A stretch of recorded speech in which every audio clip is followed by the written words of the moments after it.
In a city of Manila, where three IT students were assigned to make a door lock system device for their school project, was being troubled by a former group member for his inappropriate behavior and wrongdoings.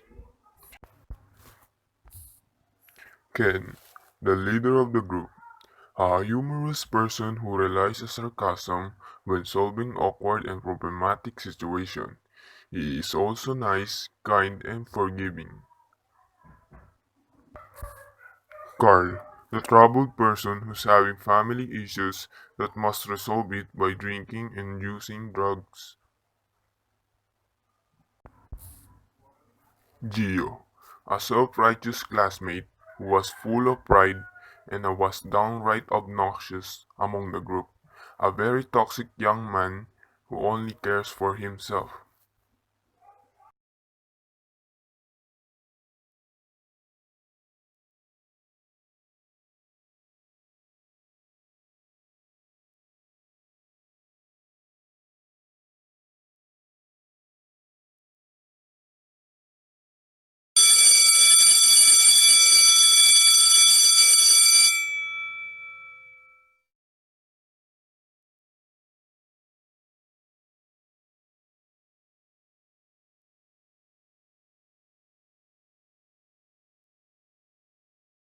Not so much.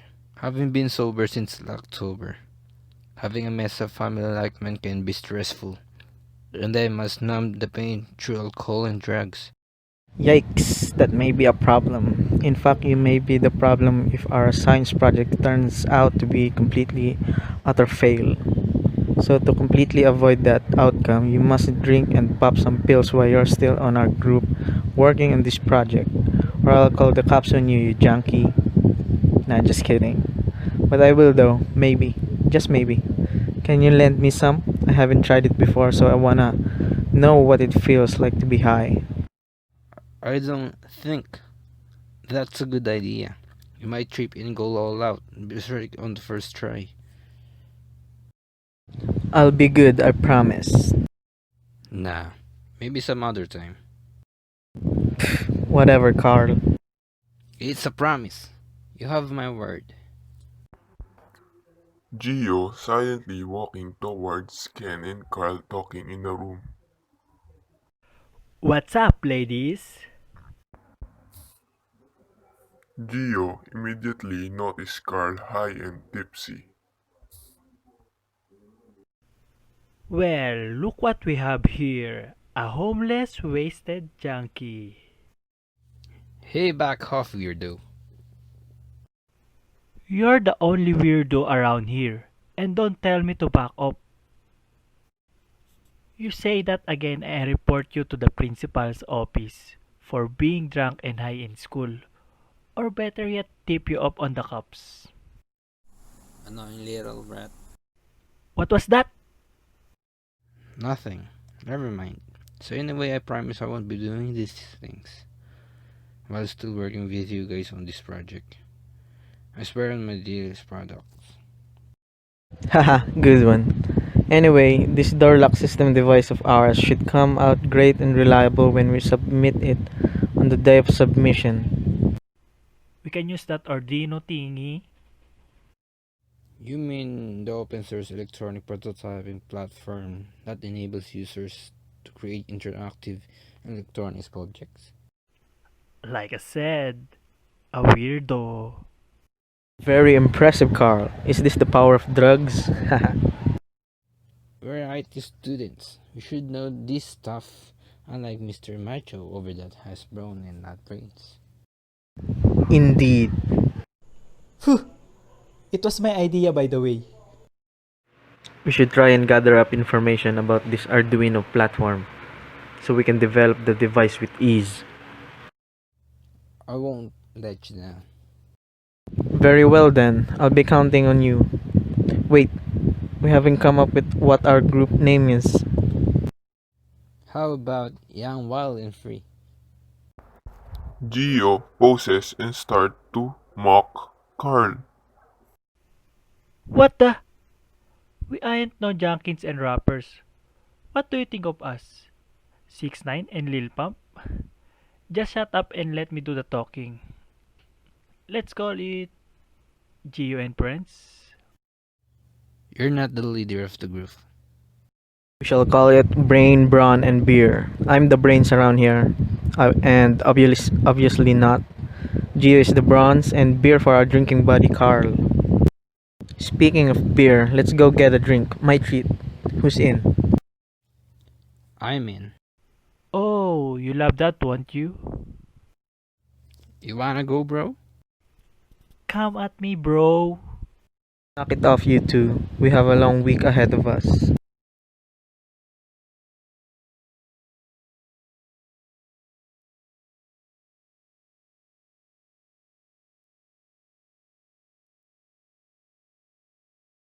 They may not be perfect, but they are still good friends. I'm running out of time.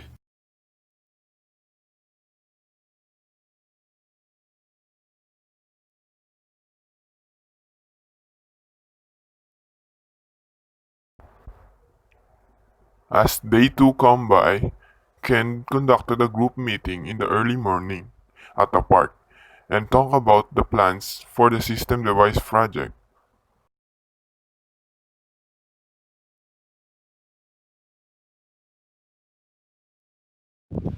Alright, have I made myself crystal clear?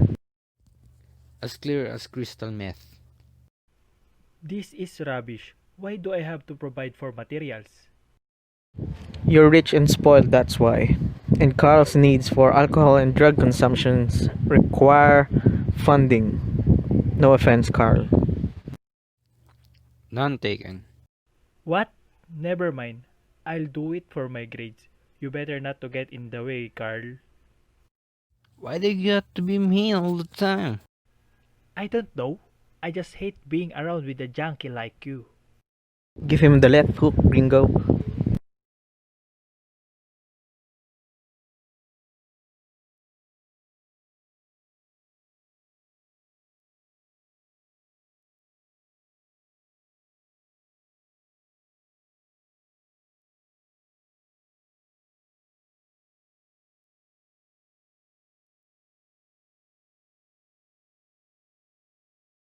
And down goes Mr. Obnoxious.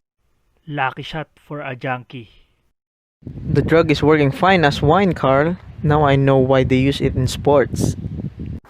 Gio stands up, proceeds to fight Carl.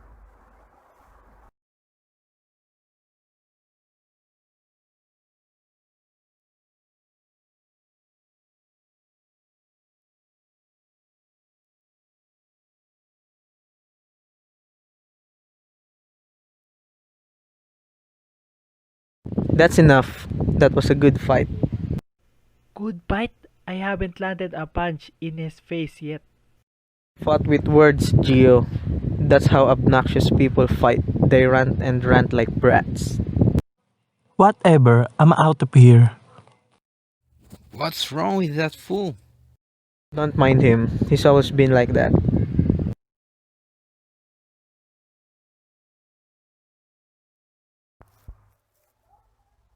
Day 3 and 4 has passed. As the days gone by, the three of them work hard for their part, including the troubled one who's having issues with his family.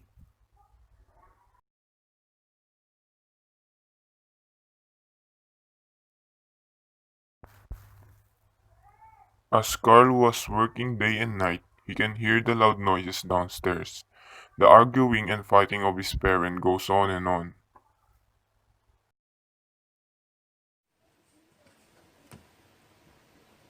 Why? Why is it so difficult? Just because you don't like it. Well, I'm sure Frank and Casey and all the other guys had a reason or something you didn't like, do they? Or didn't they?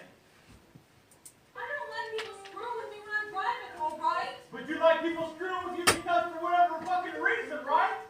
But your husband can't get a little action during the day, but you just sit here and act like nothing. Yes, it does. It has everything to do with it. It has everything for you to sit here and practice. Look at me when I talk to you. It has everything for you to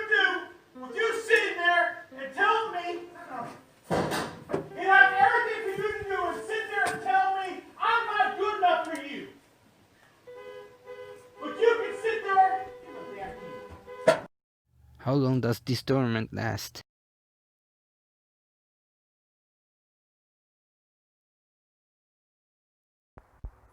Carl takes a dose of pill. Carl looks at the syringe. If this keeps going, you'll be in my way out, little buddy. Carl was thinking that he got no one to rely on but himself. Mixed emotions are what he's feeling on that day. Words cannot describe what he's feeling right now. He can't escape the truth of ending up alone for the rest of his life. Without guidance, without direction, and supervision from a family's familiar voice. Everything went gone in just a pull of a trigger, and it came from a rogue family member, the one who is supposed to protect and defend the home. He can no longer suffer anymore, so for the last time, he injected himself with heroin, and later that day, he was found overdosed.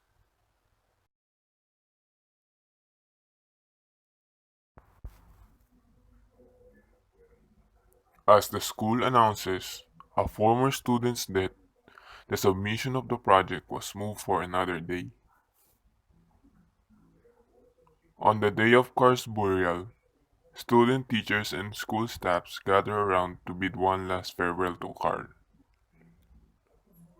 Days has passed, only 2 days until the submission day. Ken and Gio are having trouble because the hardware device was Carl's task and was left in his house.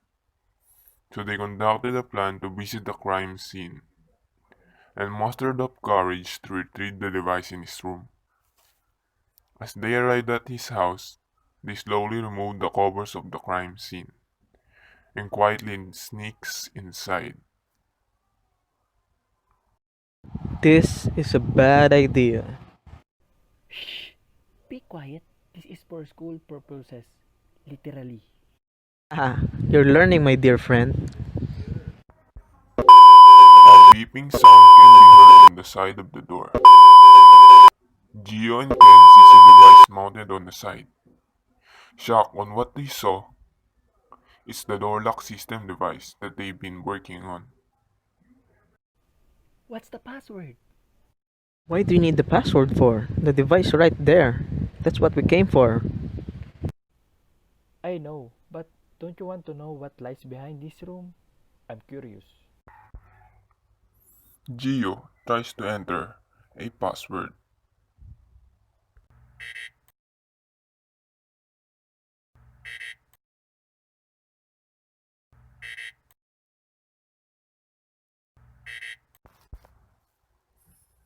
As they tried and tried several times, Gio had realized that the password is brain, brawn, and beer, for it was their group name.